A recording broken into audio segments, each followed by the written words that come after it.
Thank you very much, Martin. I think it was very interesting, this, both result of the board that we have just participated together. I invite some of our experts, especially I think how public policies influence the development of social solidarity economy. In fact, we have Professor Mandel from Quebec, North American experience. We have Gianluca Salvatori, who is quite involved with the EU's public policies, so from Italy. We have also the Mayor Min, who is the chairperson of the National Association of Local Governments for Social Solidarity Economy in Korea. So I think they certainly have a lot to say. We also have Jang Myul Kim, who is the chair of the Seoul Network of Social Solidarity Economy, as well as the Joint Governing Council of the Social Solidarity Economy for Seoul.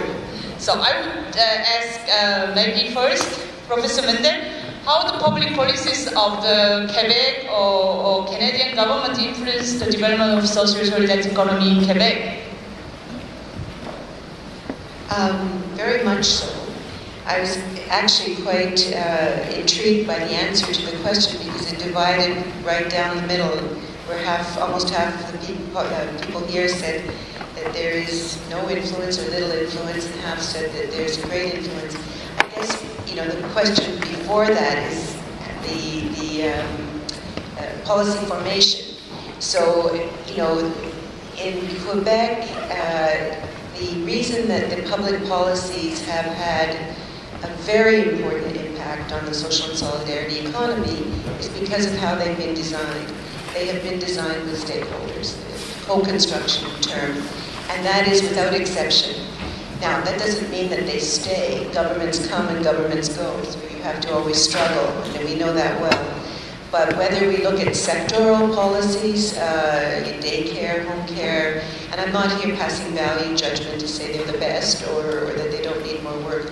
Those were all done in collaboration between government and civil society. If we look at more macro type policies on trying to, we've been less successful, for example, in pushing for tax incentives, a level playing field with small and medium-sized enterprises. So it's not bottom up in the traditional sense, it's much more a horizontal, collaborative process, and that has been our success story. Much less so at the national level for Canada. But still hard work. We have more opportunity now because we have a more receptive government. The Trudeau government is more receptive than the Harper government. But we've been doing a lot of work at the municipal level, and there's a lot happening in Montreal. For a while it was very stagnant, but now there seems to be much more activity. But once again, it's always in collaboration with actors. Just before I left, there was a proposal by the City of Montreal to invite social economy actors to explore the whole issue of social innovation. And they could have done this with the private sector, they could have done this with any other community in the City of Montreal, but they chose to work with social economy actors, which suggests that they understand that the innovation process is coming from this activity and that we need to sit at the same table. So for me, a strong vote, yes. Thank you very much, Professor Mandel. I think it's very interesting that co-construction through the horizontal collaborative process. I would like to now invite Gianluca Salvatori. I think for the European continent, actually there are several layers of collaborations possible, and especially because a lot of public policies are decided by the level of European Union, the European Commission, and that's where actually a lot of angers and dissatisfactions of citizens are growing up in several countries. So I don't know whether this is the same experience in the development of social solidarity economy. What is your opinion? How the public policies at all levels, from local government to the European Union, affects the development of social solidarity economy in Europe? Yeah. Well, generally speaking, the situation in our countries in Europe, I talk for Italy, but I have the same feeling for the other countries, is quite different from the Canadian one, because we are living in a very troubled situation, and we experience a deep distance between citizens and institutions across Europe. You know, the last 10, 15 years have destroyed large part of the trust institution that we had in the past. This means that people have trust in different things, like family, social, civil society, close relationship, proximity, and less trust in what is far. So they have trust in local municipalities, but less for the state, and even less for the European level, for Brussels.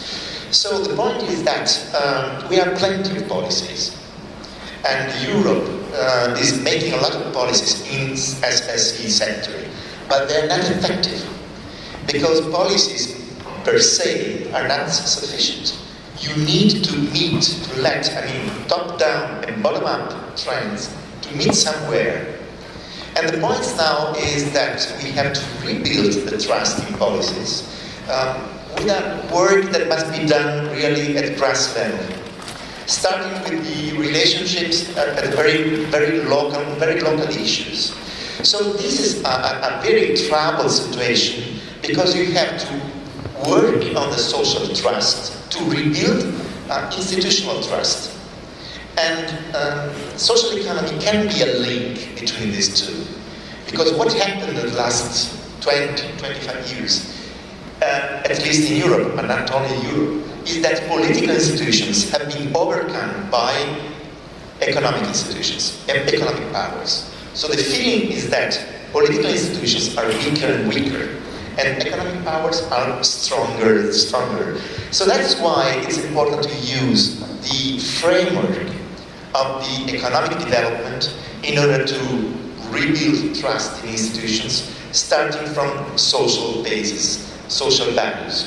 And so this is the tricky situation we are living. I would like to say that policy are influencing, but it's not true. They try to influence, they are not effective, really. Thank you very much, Gianluca. I would like to invite now the 김정열 대표님. 서울시 사회적 경제 Mr. Kim is chair of Seoul Social Economy Council and the Seoul Social Economy Policy Council. Now, the Policy Council is a public-private partnership that forms policies of the Seoul metropolitan government. So I think Mr. Kim has a lot to talk about how diverse actors in SSE are working together. So on the first question, I spent a lot of time thinking about the answer. Thinking about the central government, there are some laws and policies, but they are very weak in terms of implementation in practice. But when it comes to the Seoul metropolitan government, the process of policy design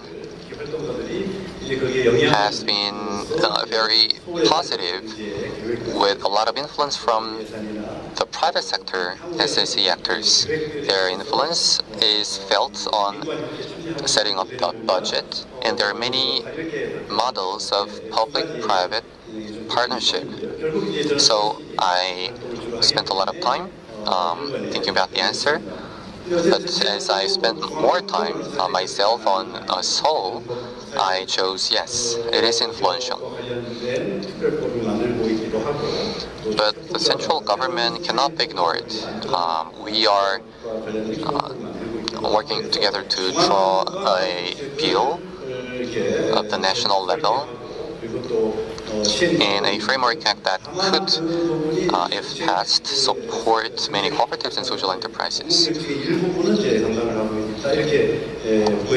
So you can say that the central government policies has a part in the public policy ecosystem. The central government supports creating jobs for the vulnerable groups, such as the long-term unemployed and people with disabilities. So these policies have some influence on enterprises across the country.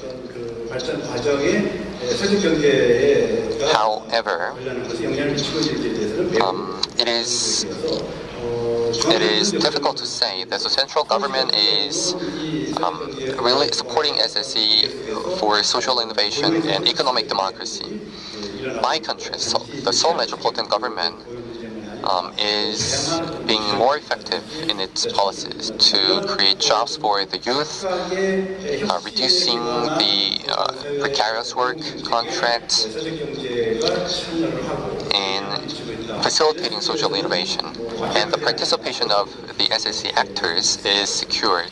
So the Seoul Metropolitan Government is not perfect, but it is influential. I would like to invite some of you who have voted, because I think this question has almost divided all of us, because I think 49 people have said public policy is very much influencing the development of social solidarity economy, and 46 people said very little. I guess the majority are coming from Asia, so probably Asian experience are reflected, but why not also Africa? Anyone would like to join here? Hey, don't be shy. Yes? We are all resource persons. Anyone? Come, yeah. Don't raise hands, you just move. Is that okay? Okay? Please introduce yourself first. Hello, my name is Shami Kim, and I'm from an intergovernmental organization called Global Green Growth Institute, so I'll be seated. So, thanks for sharing your thoughts. It was very useful. I have a question maybe to all of you. To me, I have a question particularly regarding the Korean context. Korea is one of very few countries that has a legal framework to support social enterprise. We have many different actors in SSE, but I'm particularly focused on social enterprise. I think it's a good policy framework to support social enterprise, especially for those emerging social enterprise, young social enterprises. But on the other hand, there is also a side effect of this policy, because we do have a legal framework where social enterprise are registered, formally registered as social enterprise with different criteria. Because of that, most of social enterprise, they tend to fall into the classification of job provision for socially disadvantaged people. Because of that, a lot of social enterprise, they tend to focus on job creation for socially disadvantaged people rather than the business model itself. And so because they want to get support from the government continuously, they tend to emphasize on job provision for socially disadvantaged people, which can affect the self-esteem of the socially disadvantaged people who are employed in social enterprises. So my question to you is that, because it's a dilemma for me when I talk about public policy in Korea, especially for promoting social enterprises, it's a dilemma whether it's a favorable policy for social enterprise or not favorable policy for social enterprise. And this, registering social enterprise as with a legal framework. So my question to you is that, what do you think about this policy? Do you see it as a favorable policy for social enterprise? And second is, what could be the better way or advanced policy that can support social enterprise to encourage them to more focusing on innovative business model? Yeah, okay, so I would like to probably give, because it was a question about Korea, so let me first give to one of the first, she's half Korean, one of the first entrepreneur who was certified as a social enterprise. I think he himself probably he might have a lot of things to say, on this issue. 저는 이제 사회적 리드링이라는 사회적 기업을 하고 있고. I am a representative of a social enterprise called Redrick. So the Social Enterprise Promotion Act was passed in 2007. And at that time, we were certified as a social enterprise. And for your information, we don't have a registration system yet. We have a certification system, and you need to be certified to call yourself a social enterprise. Yes. The question, because one question is the difference between certification system and registration system. Now, the certification system is based on a criteria that will be a baseline for the decision of some members of a committee. And there is some talk about introducing a registration system. The rationale for the registration system is the changes in the social enterprise landscape and the doubts that whether social enterprises should primarily focus on job creation for the disadvantaged people. And there are some changes that need to be made. So this was also considered by the central government in its first 5-year plan to support social enterprises. So that discussion has been going on since 2007, and we are yet to draw a conclusion on this. And I think in a short in the near future, the registration system might be introduced in Korea. But I think every system is a double-edged sword, because no system can solve all the problems. And looking at the background of the Social Enterprise Promotion Act back in 2007, we focused on the long-term unemployed people who had been suffering since the Asian financial crisis of 1998. They had a lot of difficulties with no jobs, and the government had to provide job opportunities for them. There were some NPOs who tried to create jobs for them, but they were not that sustainable. So we wanted to find a sustainable way of providing jobs for the long-term unemployed. And a tool we found out or chose was social enterprises. That's why in Korea, social enterprises are somehow supposed to provide jobs for the socially disadvantaged people as their primary objectives. And I agree that that could also be a limitation for them.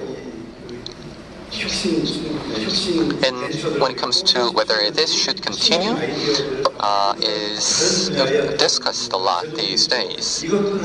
There are other initiatives for social innovation with the participation of the youth, and I think this social innovation initiative must be connected to existing social enterprises, and from that we can have synergy that could lead to innovative solutions and models for social enterprises.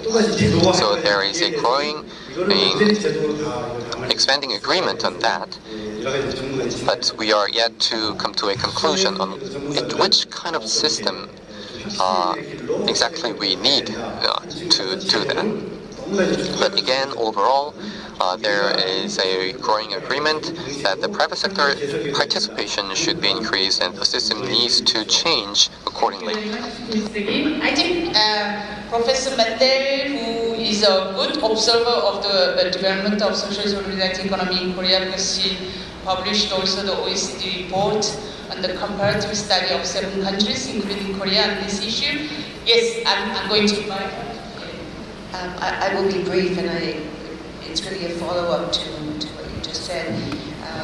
Because we did a study here in 2009, so it was right out, and it was done for the Korean government. So it was right, shortly after the passing of legislation and also the emergence of these social enterprises. And we were asked to make recommendations, and our very strong recommendation was that it had to be broader. That social enterprise, of course, it was extremely important to be able to create jobs for the disadvantaged. There was no question of being critical. but that it was that it did not go beyond that.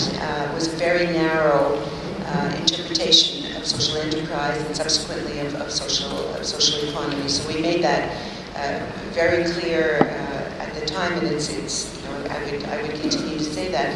And then if we look at other parts of the world, it also evolved in a similar way. I mean, in Europe, the working search and social enterprise has really dominated the dialogue, and Jim, you can say I'm wrong, but the sort of targeting job creation as the exclusive objective of social enterprise was only one piece of the story. And actually in Korea, one of the other things which was very startling for us, and I'm not a Korea expert, but that was a big study we did, was the silos, that you had all these different ministries that were not speaking to each other, focusing on very similar issues. And that's not particular to Korea, by the way. I mean, that's something we certainly experience at home as well. So it's just to pick up on your comment and also your observation that this is a very big issue. And I think my feeling, and we have not done a second study, but my feeling is that Korea is moving in a good direction to have that broader perspective. How it will get there will be your word. But it's essential without ever diminishing the importance of giving people who are vulnerable and disadvantaged an opportunity to do productive and creative work if that's something that is possible, but not to have it focused entirely on job creation. But just a final comment, and it was the same in Korea as it was in Quebec, as it was in Europe, and many times you see that the criteria becomes the motive for the nature of the enterprise, because the criteria comes with it, and that's human nature. I mean, it becomes the basis for grant funding, and it limits the capacity of the enterprises to be able to do more because they have to satisfy criteria. So this is something that has to be looked at very, very carefully. Thank you very much, Professor Mandel. I think Gianluca also wanted to share about the European experience, as the European Union is promoting very active policy of social enterprise growth all over Europe. So what do you think about this? I want to give you an answer from the Italian perspective, because we did an experience that is very clear. We had the first law on so-called social enterprises in 1991. But at that time, didn't exist the expression social enterprise. So it was a law on social cooperatives. And was an enormous success, was hugely successful. Because you had the organizational form of the cooperative well known. You had 10, 15 years of experience, grassroots experience, on a movement of new cooperatives dealing with social issues. And so the law came second, came later. So the problem is how a law is done, how it is built. In that case, the law was just the formalization of a movement very deeply rooted in the society. In 2005, we had a second law, a social enterprise law, that came top down, without a history, and very strict, very narrow. So defining social enterprise in a very narrow way. Failure, total failure. We had just a few hundreds social enterprises, and we had thousands of social cooperatives. You see, two laws, two different results because of the way the law were done. So the kind of involvement, or let's say of ability to register what the real movement was at that time. So the problem is not the policy, but what the policy is in front of the reality. Does it register real movements, or is it an invention by policymakers? Thank you very much. Benjamin, 민영배 부총장님, 지금 막 김장렬 대표님께서 중앙정부 Mr. Kim has just expressed his hesitation between his assessment of the central government policy and the Seoul metropolitan government policy. It seems that many people think that social economic policies are only implemented in Seoul, but that is not true, as we may well know. Just like the example of your district, the Gwangsanggu district, and as you are the chair of the local government's Council for Social Economy and mayor of the Gwangsanggu district, what do you think of it? Do public policies influence the SSE? And what kind of innovative policies are needed? So I am given only one chance, so I think I can speak a little longer than others. I will touch upon the local government's role later. When it comes to the question of do public policies influence SSE's development? And I was thinking hard about this term, development. The influence could be positive or negative, I think. So the question was quite difficult to answer. I also spent a lot of time thinking about my answer. And I think the two issues raised by Ms. Kim from the Global Green Growth Institute really touched the core problem of this issue. Now, the state has a certification system for social enterprises. So, is this a job creation program, or is this a kind of business? And what kind of jobs are we talking about? If the jobs are regular jobs that could exist continuously in the long term,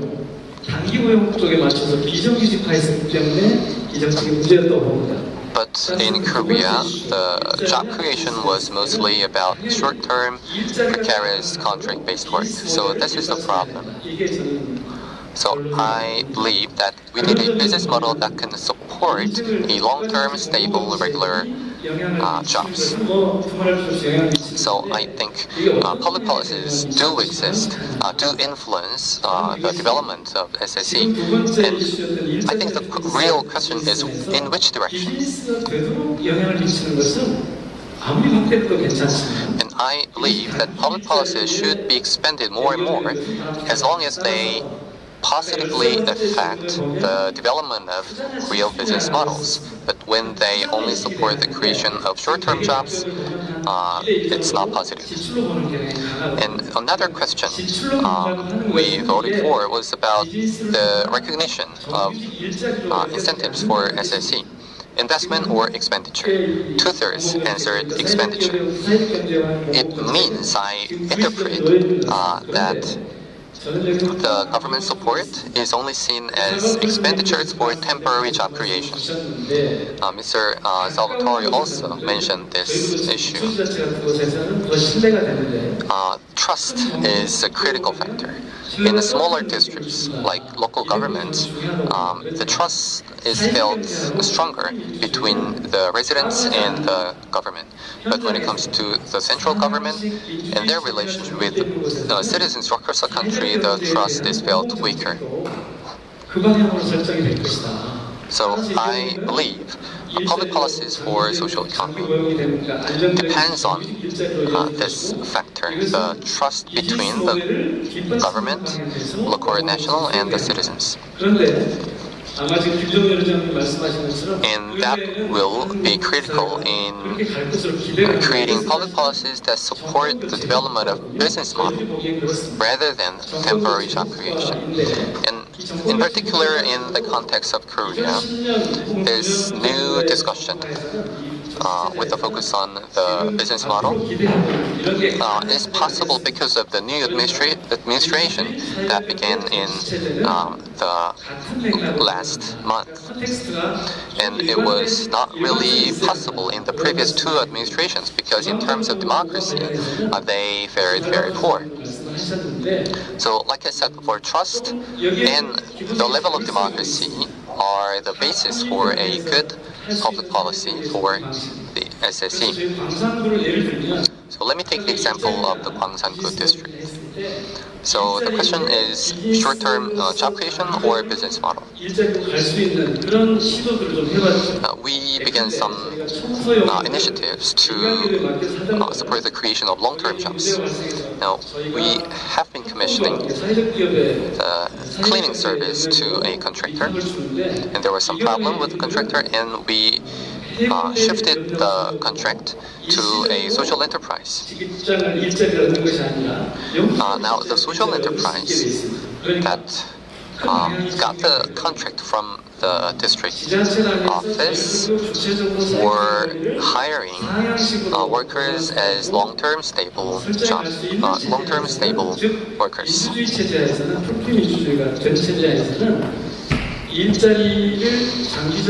So from this we can see that if you have enough trust and high level of democracy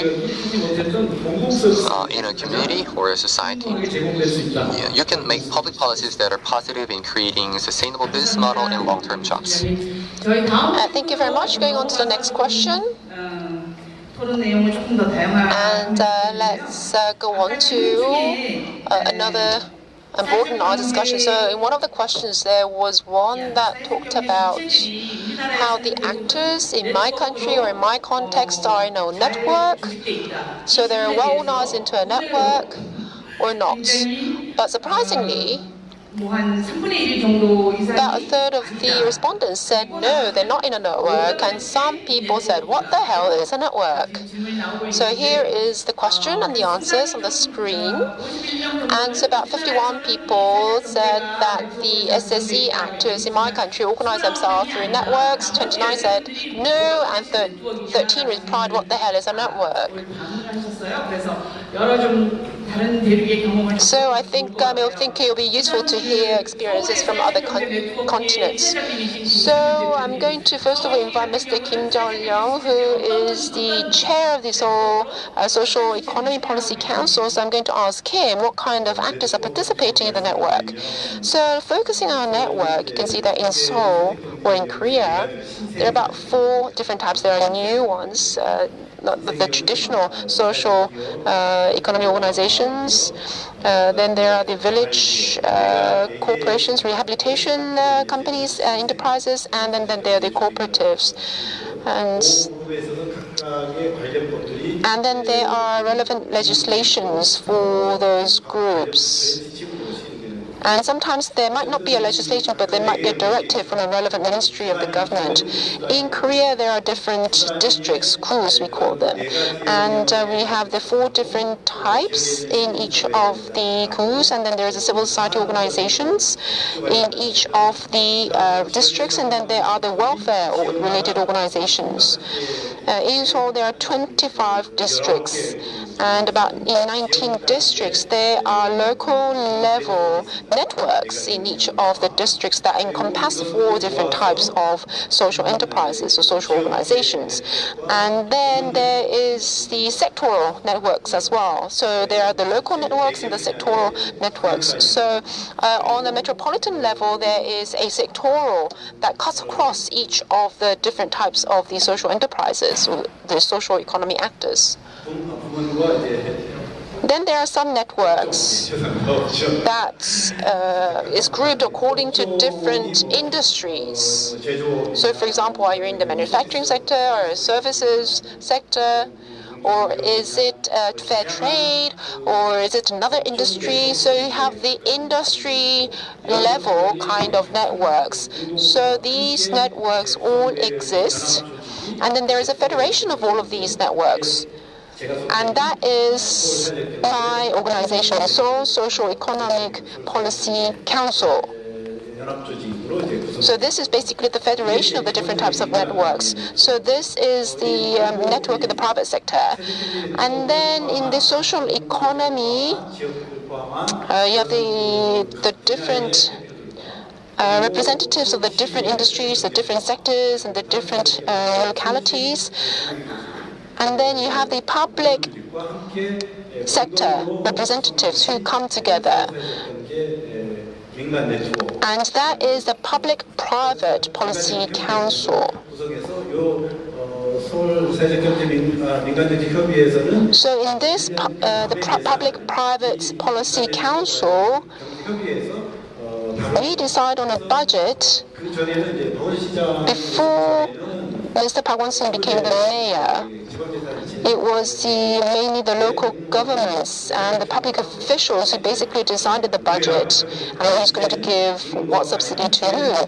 But now, because we have the Public-Private Policy Council, we are able to have this kind of consultation between the private sector and the public sector and decide together with the local council, the city government, the municipal, as well as the relevant network. So the budget is planned and implemented in a completely different process. So this is what happens in the Public-Private Policy Council. Then we have the different ordinances. We have social economy related ordinances. This Private-Public Policy Council is not really based upon an ordinance, so the legal basis might not really be that strong, and it's not really strongly binding. So in order to have strong binding powers, we have the Social Economy Committee in the Seoul government, and we also have the Social Economy Ordinance. And so the results of the Policy Council are then conveyed to this Social Economy Council, which is then dealt with in the committee, and then there is a discussion with the local council. So basically, in the case of Seoul City, you have the networking between the private sector, among the private sector, then between the public and the private sector, and then we have the local council and the local community that actually deliberates on and makes decisions on the different policies. And so this is basically what takes place in Seoul. Thank you very much, Mr. Kim. In fact, in a very short time of the history, it's interesting to hear that the voluntary organization of the social solidarity actors in Seoul who are organized in network, and with this network, actually they are jointly governing the budget as well as public policies of Seoul metropolitan government in a very co-participating governance system. Is quite interesting. I think that probably European experience is quite different. Maybe Gianluca? Yeah, well, the point is quite tricky because from one side we have organizations coming from the civil society that want to stay close to their own environment, so to the territory, to the local. And so they stay small, focalized, focused. And that's important because you keep in touch with the people. On the other side, you have to compete on open markets. So you have to get a level of knowledge, of quality of management, of innovation that can compete with for-profit companies. In the welfare in Europe, you have more and more for-profit companies providing services. So you have to compete at that level, keeping the roots on the territory. That's why there is this big emphasis on networks in our countries. Because the network doesn't imply that you scale up and you give up your identity. You still stay with your community, but you share with other organizations some functions like innovation, like management, like education, building capacity. So the network is an ideal form in order to keep your identity, your territorial identity, but to scale in a way that makes you competitive in front of for-profit actors. This is critical. You have many forums. In Italy you have consortia. In other places you have clusters, you have districts, but it's always the same story. So small organizations gather together in order to share functions and keep their identity and serve better the needs of their communities. Quebec internationally has become known as the Quebec model. But as I listen to my Korean colleagues, and I know that in 2009, right after our report in 2009, many Koreans came to Quebec because of the influence of the Quebec model. I have to congratulate you because I think in many ways you've surpassed it. And now it's time for us to send some delegations to Korea because of these entanglements or these intersections that you have described. But what I think is still really important about Quebec, and it remains distinct. It remains distinct even in a Canadian context, certainly in a North American context, and even to a large extent in a European context, is that it was very clear to actors in the social economy from the outset that, yes, of course, locally rooted organizations, those were at the core, at the heart of the social economy. But what was necessary was to create a network of networks so that we could speak with one voice. I mean, Quebec is a small place. It's 11 million people. Nonetheless, the necessity to be able to have a representation, a political representation, was a driving force. So I think what is unique, and every context is unique, and we learn from each other, and we don't necessarily replicate, but we adapt. But I think one of the phenomena that is always quite intriguing and interesting to people around the world is the role of the labor movement and social movements and how we have worked together really from the start. And that, I think, is rather unusual. And then, of course, there are all these other organizations that represent the women's movement, the environmental movement. So the social economy network, which is a network of networks, has sectoral representation, social movement representation, old and new. We now have an incredibly dynamic youth movement that is moving leaps and bounds beyond much of the work that was done by the previous generation. And we also have local intermediaries that are part of this network of networks. And there have been many struggles over the years. And so what is important about a network of networks is the political voice, the single voice, and also the ability then to support individual networks that are in struggle. So it's a movement to act in the general interest, act for the common good of all these networks. So that if home care or daycare or enterprises working with the disadvantaged youth are lobbying government for more support, they go ahead and do this, but then they have, as we would say, two cakes at the can, because they have the capacity to have a large representation, where you have the major labor movement, the environmental movement, everyone arguing in favor of this sector that would otherwise have to argue on its own.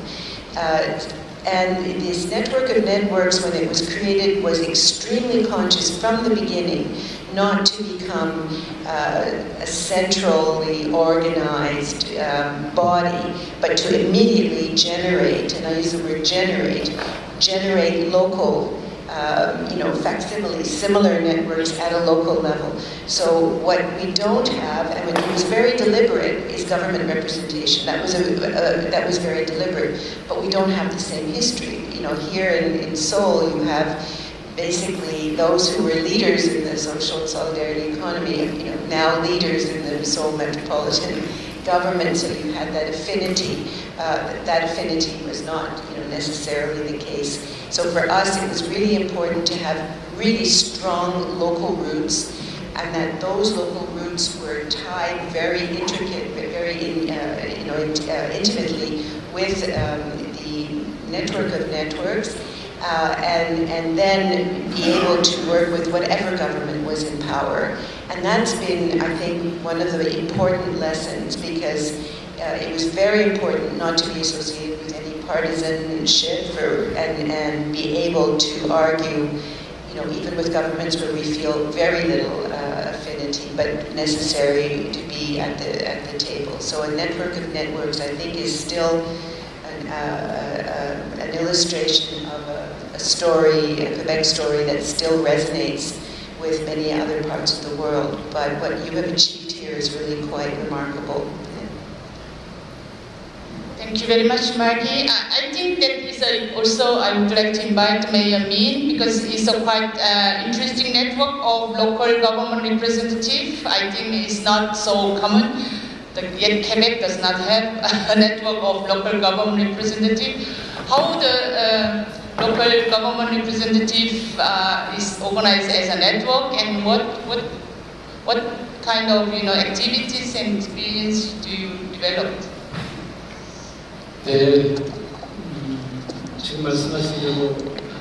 In Korea, as you just mentioned, we don't have a national network, but we do have a network of local governments. So that's why we have the Association of Korean Local Governments for Social Economy and Solidarity. I believe that in France there is a similar type of a network between the local governments. But anyway, I am a politician, and so there's something that I have to mention. Networking. Is it based on solidarity and experience or need, or is it a network based on institution? As Professor Mendo had just mentioned, it should not become a centralized organization. There's a difference between a centralized and a decentralized version. In the case of Korea, it's a little bit different from Canada and Europe. This kind of solidarity between the organization was not really formed voluntarily or from need. It was really to get more support from the central government. That is actually true. And so that places limitations on the different types of network. But then we went over that. So we thought rather than just making this kind of nationwide network institutionally, we thought, let the local government, let the municipals just get together. And so that led to the formation of our network. So yes, there is of course the danger of distortion. So in the case of Gwansan district, we made an intermediary organization. So in order to buffer and minimize the effects of the local governments and also the politics, and in order to enhance the networking on the local level, there is this intermediary level. And that is a public interest support center. That is an intermediary level organization. So I'm not going to be talking about that in great detail here. But I felt that it was quite effective to have this kind of intermediary level. And so that helped the networking. So once again, is it a top-down kind of network in social economy, or is it a bottom-up, voluntary, grassroots kind of networking? And depending on how it's organized, I think the characteristics of the network can only be very different. Of course, it has to be voluntary, it has to be grassroots based and bottom up, and only then can it actually be fulfilling. Thank you. I think that, as he already mentioned, that we have also a network of local governments as well as social economy actors of France. I don't know, Pascal, you would like to share something? Because he's representing the RETES, which is National Association of Local Governments and Collective Territories, as well as social economy organizations in France. But also I would like to, this is a fishbowl, you know that, you don't need, you have to move. So those who said, I don't know what the hell is the network, I think this is time for you to move in and ask a question, you see? Please come. You would like to share? Yeah, I will explain on first day the role of RTRS in details, but what I can complain, what you say, in France, it's both, it's a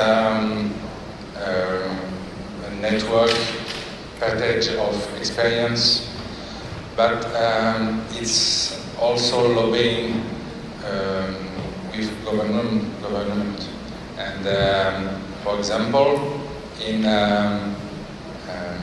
2014, when the government decided to make a law, we participate at the writing of the law, and we that's with our experience, we tell at the government it would be better to do like this or not. Sometimes the lesson that we say, sometimes not, but we have an important role in at this moment. It was very important. So I'm very happy to know the Korean network, and I think it's very important in all countries to make together. We are 120 in France, all degrees of collectivities, and we can patent, we can also be inspired by the experience of the other one. It's very good.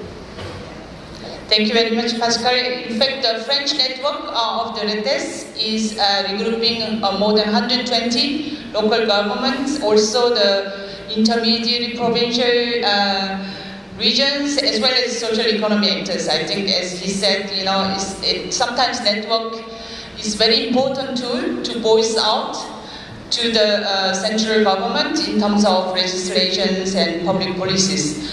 I see now that Sudhir wants to join us.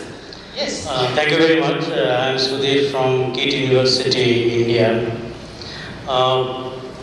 In the context of India, we have two main players. In the government sector, we can say local self-governments, and the other sector is from the social entrepreneurs and enterprises. Local government is, both of them are working mostly in silos. The local governments, they depend on the government instructions. So they act what the government tells them. There is no networking between the local governments. And second part is this, the private social enterprises or the corporate social enterprises. They need a real mechanism for networking, which at present it is just open to the individuals. They are trying to have some development. But we need actually a real mechanism of networking. For example, at the international level, we must thank GSEF that they are trying to do that one. But at the country level, we should have also similar setups or mechanism. So I don't know how best the experts can tell us that how best to develop that mechanism at the country level. Thank you. So any resource person who would like how to develop an effective mechanism of networking for a country like India, which is a continent? I don't have any answers as to how to do it, I don't know. But I wonder, for example, and I asked the question because many of you were here, what would the role be of this newly created United Nations leading group on the social economy? That's not a network in the way that we're describing networks, but it's visibility, its voice, and it has externalities that can have an impact on the individual countries. Then there are times when I sit back and I think, I would never say, what the hell is a network? I think I know what a network is by now. But I sometimes wonder, and I don't mean at the city level or at the national level, in the way that we're doing a lot of mapping and networking of networks. I mean, REPES is wonderful, and REPES has REPES Europe and REPES Asia and North America and so on. And we have so many spaces and places where we convene, and that's a good thing. But how do we, and here I guess I'm putting out a question, we don't want to create noise, we want to create voice. There's a big difference. Are we making noise, or is there a greater potential for voice? It's all new, it's relatively new, but I think we've done extraordinarily well in voices to be able to do that. So So I have no answers, but I have some questions. Maybe Gianluca, you have an answer. How to move from noise to the voice? No, I have no answers, but I have a very operational approach. To me, network is also a way of organizing the production of goods and services in a contemporary way. Look at what happens in an industry, in a for-profit industries.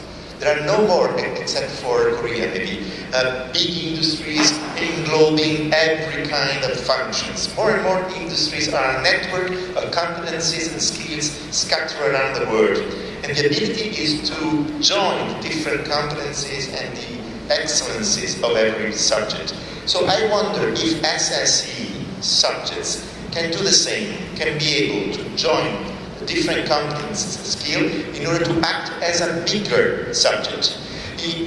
For instance, in India, I don't remember the name, but I remember the experience of thousands of textile cooperatives joined together through an e-platform, a digital platform, in order to approach the international market. Singular, any of them cannot sell a single shirt on the international market. Together with a kind of network with some innovation in terms of digital platforms, they can. Well, this is an example of how also the production process can be changed. So networks are good for representation, as Margie said, but also for production processes. And I invite you to be open, to be broad in terms of thinking to network. It's also the way of putting together different skills. Thank you very much. I see that Delina from Kenya has joined us. Are you going to raise a question or bring answers? Elements of answers. Thank you very much, Lemencia. Mine is fairly a question, because Kenya, social solidarity economy is a new concept. And I can see we can learn a lot from Korea best practices. And for the question, I was torn between what the hell is a network and no. Because one, I'm not sure if what we're doing, the cooperatives that we have in Kenya, the circles, the credit unions, are networks or not? And again, what the hell is a network in terms of the social solidarity economy in that concept? Because in Kenya it's fairly new, and as we are learning to embrace it, then we need to understand this kind of terms and terminology. Thank you. Thank you very much for your question. I think Ichang Lee, maybe you could start to respond to this question. I came here because this is the only way to make me out. I think I don't have the answer. Yeah, I'm Richard from London's Research Institute for Social Development in the US system. And I don't have an answer, but I have one case where we can find insight for this answer to this question. If you look at the Indian state, Kerala, you have kind of a campaign called Kudubashi, which is empowerment, poor women's empowerment program. And they have wonderful networks based on integration, participation, and coherence. I think these three principles can be the pillars to make networks which can work for SSE. Integration means, I think the network can be organized within one sector, but that sector should be networked with other sectors. That is the kind of meaning of system of systems. So even though you are working for environment, it should be integrated with other sectoral approaches like welfare, social, and economic, all those other sectors. And participation, of course, this is one of the basic principles underpinning SSE activities.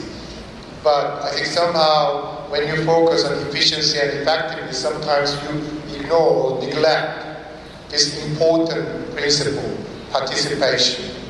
And participation in the context of UN SDG framework, you have to include everyone, leave no one behind.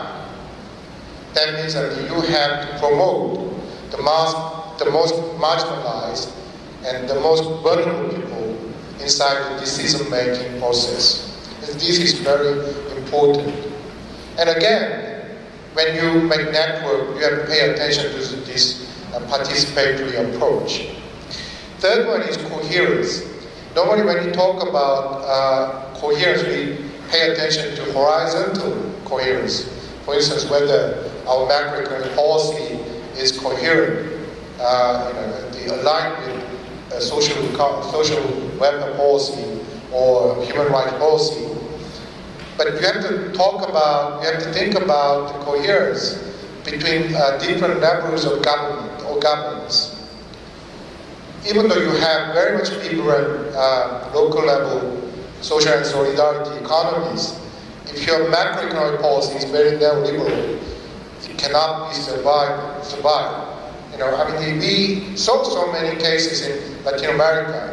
Nicaragua, they have so many vibrant sectors of SSE, but regime changes have affected very severely on those vibrant SSE sectors.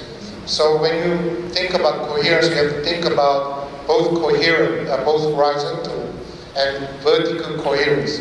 I think we don't create answer to a specific case like India, because it should be conceived and made by Indian SSE actors themselves. But at least we can think about universal principles and norms we can apply to each individual case.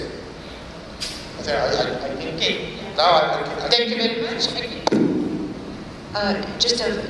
Not a footnote, but a sort of something following from what you just said. That we didn't raise here is that we have these principles, these universal principles that we adhere to, and then there's the reality of institutional structures. Many of us are involved in local issues, but the reality is that in many countries, local governments have limits on what they can do through their institutional structures, constitutions, and so on. And I think this is something that has to be raised as well. And even those are more flexible than we think. I mean, we're experiencing this right now in Quebec, where our provincial government is beginning to give much more responsibility to municipal governments and more flexibility to municipal governments on certain issues. But I believe you confronted this recently on employment issues. We can't discuss it because, well, not that we can't, of course we can, but it is a provincial matter. So we have this big tapestry of goals and principles that we must all share. But then there's these realities that make up this tapestry and that offer both opportunities and also constitute institutional constraints. I just wanted to add that. Thank you. I think that Delina's question itself, I think, could be an element of response to the Sudit question, because I think social solidarity economy as a concept is very foreign, is not known to many African countries as well as to India, many Asian countries. I think something that we could work together. I mean, academy is one of the response to this. Certainly in India, I think women's groups are so vibrant and so well organized.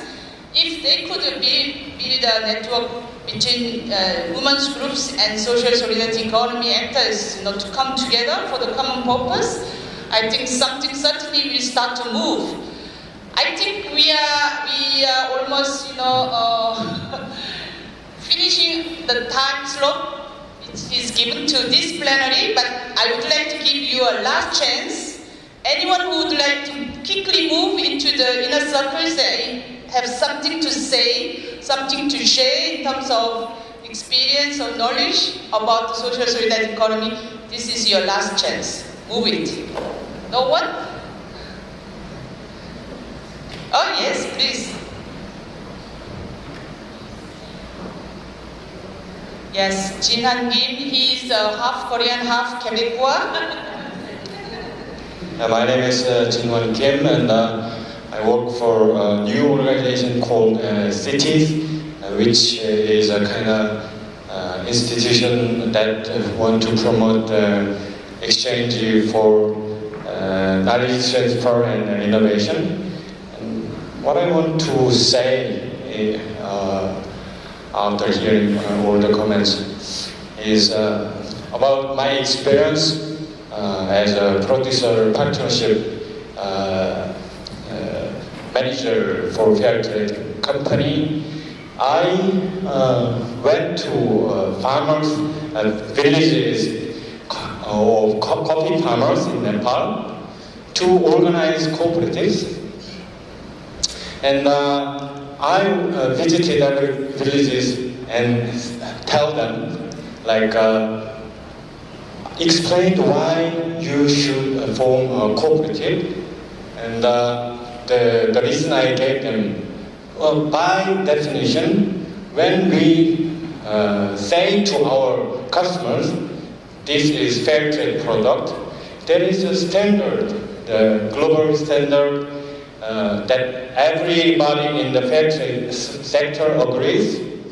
So explain what fair trade is. And so by definition, if we want to sell your coffee as fair trade in South Korea, you should form a farmers cooperative. So what I want to say by this experience is motivation to form a network can sometimes from within.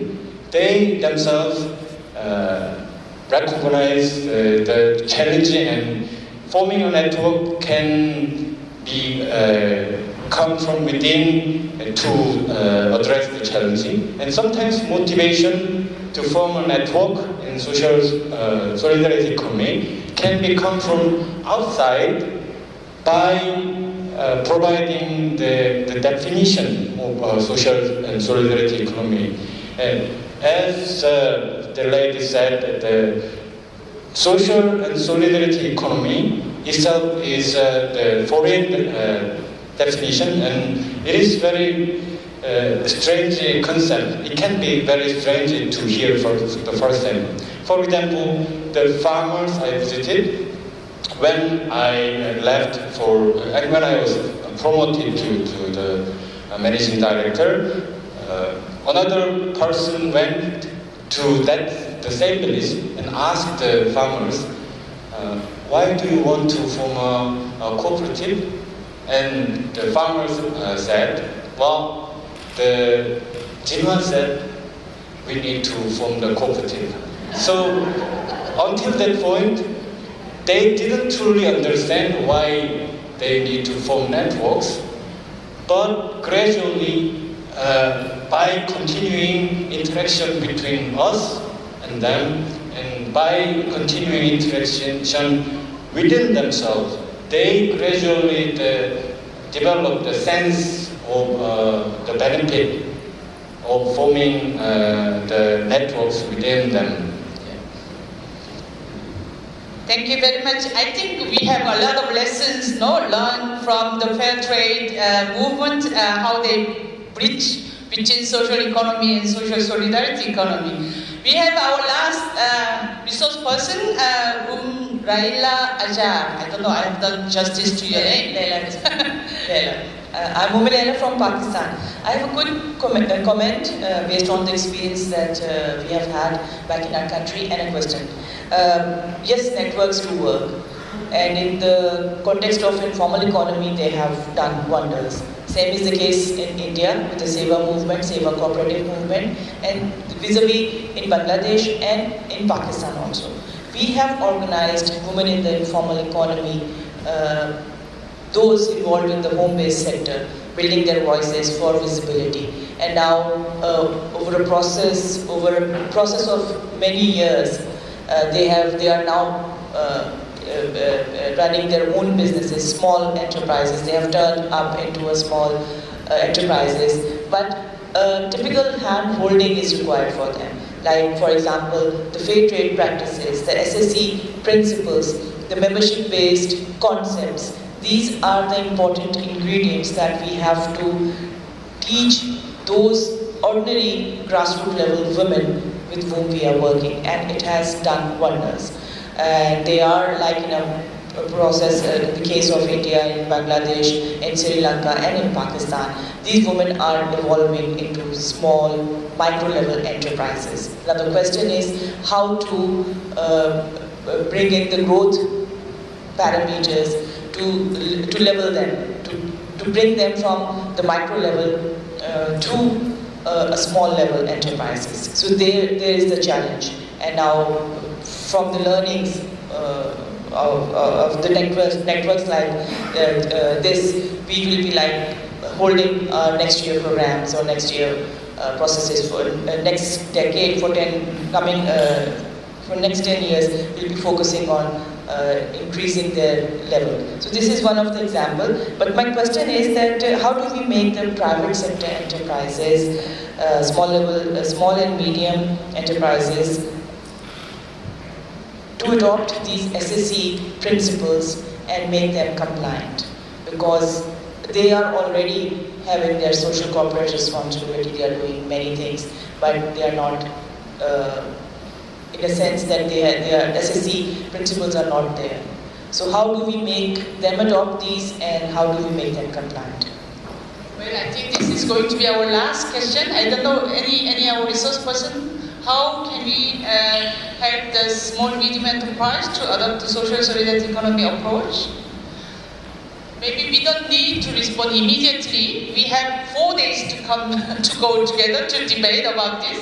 But quickly, if you would like to comment, I don't know, I don't have a specific answer, but for example, the rise of social enterprise, the private social enterprises, those companies that want to call themselves social enterprises, as opposed to the ones that we are targeting that we wish to build.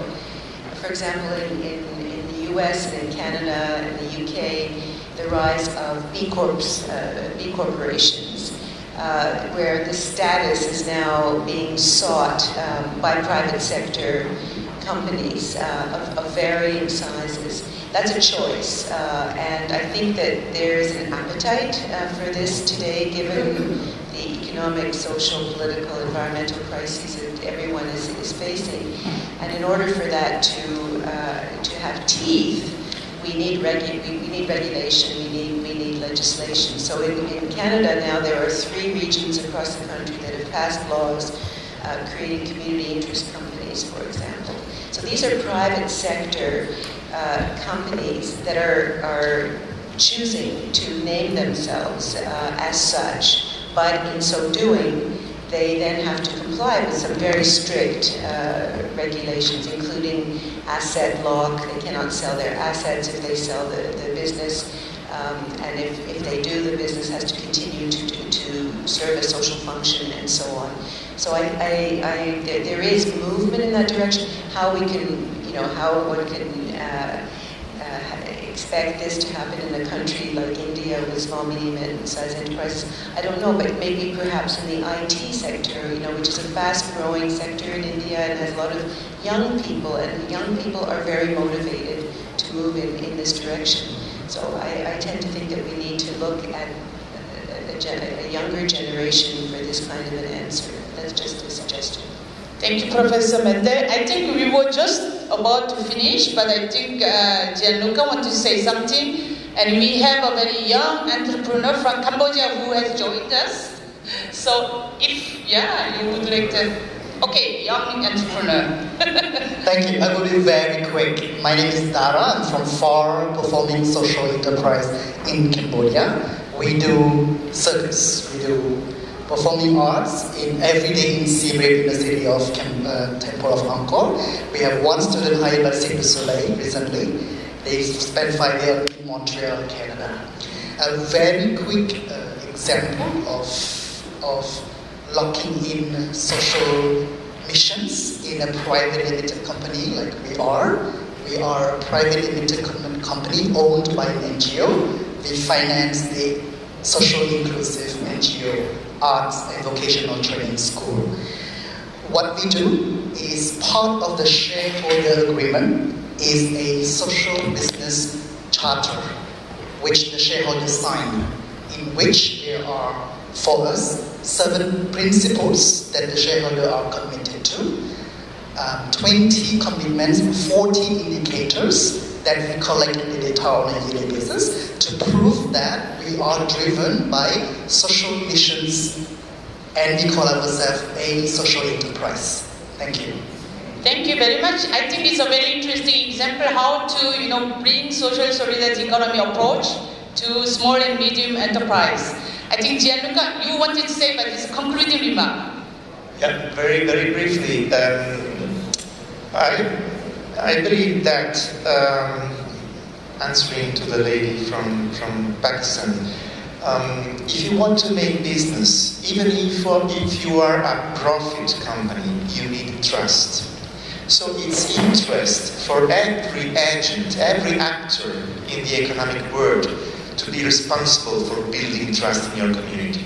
And this is something that is changing the way of doing business also in the for-profit sphere. But second thought, I'm not for uniformity, I'm for plurality, and I like diversity. I do not want a world where we have just social and solidarity organizations. I believe that we have a role to play, but it's a specific role, and we can influence the habits and the behavior of for-profit corporations and even SMEs, but without changing our identity, our role. The problem, we didn't talk about what is an ecosystem. Ecosystem is a way of letting trust flowing in communities. So ecosystem is about managing diversity. The diversity per se is not a value, it's not positive, it can be a disaster. Diversity can be fragmentation. But if you want that diversity becomes a value, a positive value, you must manage it. So I think that ecosystem is an instrumental to managing in a positive way diversity. Otherwise, we will have what happens in many countries, European countries, where distrust against institutions is creating fragmentation in society and is social distrust. Thank you very much. I think two of you, Mr. Kim and Mayor Min, do you agree with this concluding remark, or you would like to add a final touch?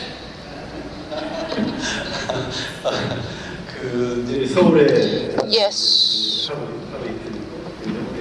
So you'll be in Seoul for a couple of days. Well, where is ICOOP? Where is the participant from ICOOP? Yes, over there.